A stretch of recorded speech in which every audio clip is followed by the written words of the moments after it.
Updating your billing information on Degoo is a straightforward process. Follow these steps to ensure your account details are current and accurate. Step 1. Log into your account. Visit the Degoo website and log in using your credentials. Make sure you enter the correct email and password associated with your account. Step 2. Access account settings. Once logged in, navigate to your account settings.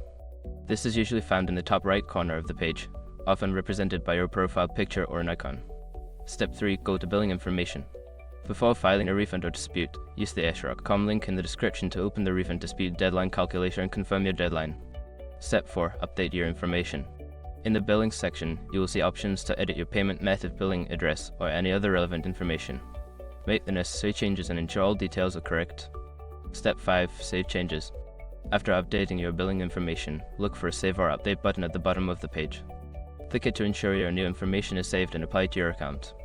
By following these steps, you can easily keep your billing information up to date on Degoo. Regularly checking this information can help avoid any interruptions in your service.